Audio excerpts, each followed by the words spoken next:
We are all here tonight, walillahi alhamd, because we claim that La ilaha illallah Muhammadun Rasulullah. Is that what we believe? We claim that La ilaha illallah Muhammadun Rasulullah is what we believe.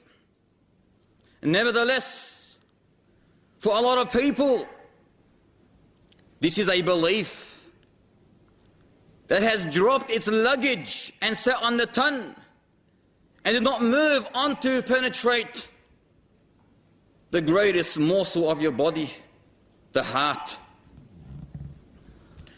A police officer in a Muslim country writes to a sheikh describing the events that led him to his return to the Almighty Lord. He mentions seeing accidents and crash victims was a normal part of my day. However, one incident was different. My partner and I, he said, was parked on the shoulder of the highway, chatting.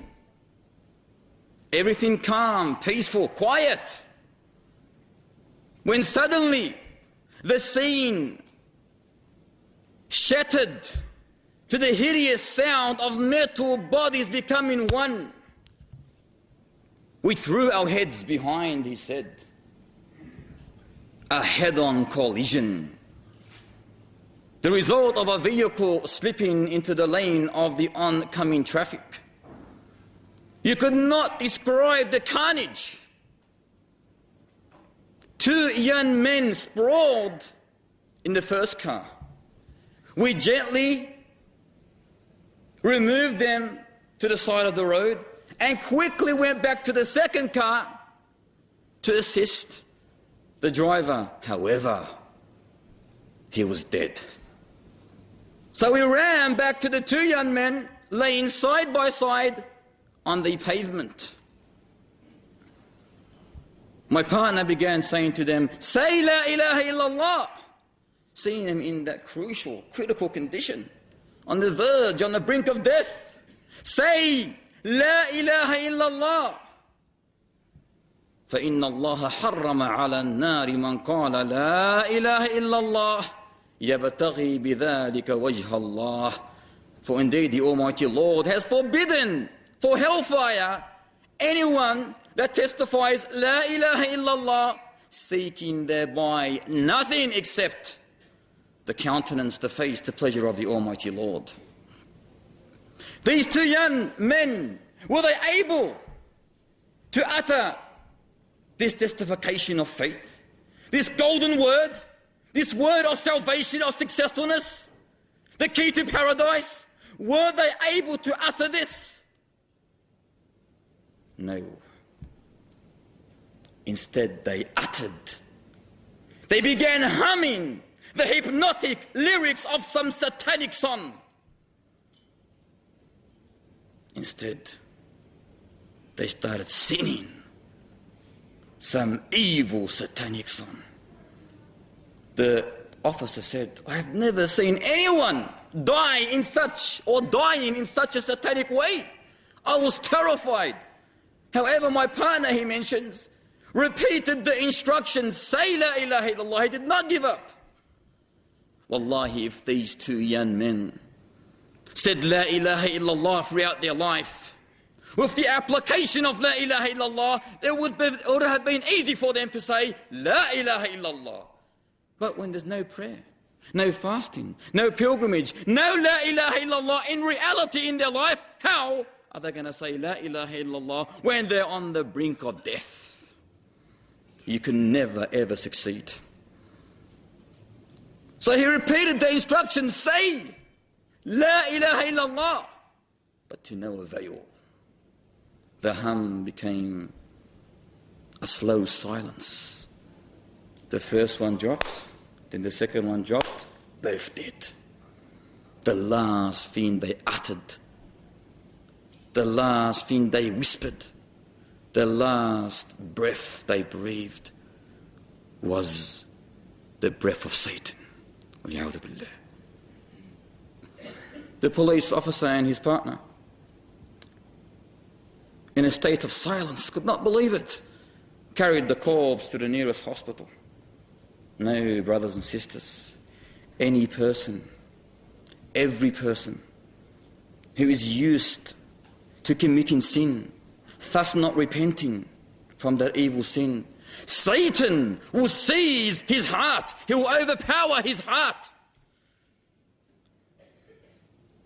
And the sin will be the only thing that he remembers, even in the last seconds, the last moments of his life.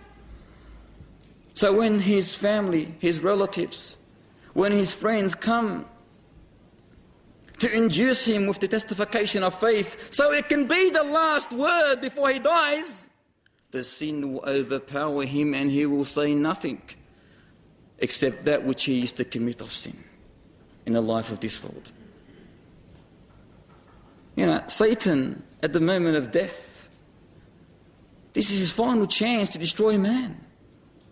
He would throw everything at you, our servant, no matter how strong you are. He would try to destroy you, especially the last seconds of your life. He will come like a tank with full ammunition in order to drive you back from La ilaha illallah. And the only way that you can ever fight and defeat this evil, accursed, is by you implementing La ilaha illallah while you are still alive. No other time. You cannot implement it before your death. Now is the time. There was an auctioneer who used to work in the marketplace. A true story. Every time he will go home, as soon as he entered the home, it was a merchant.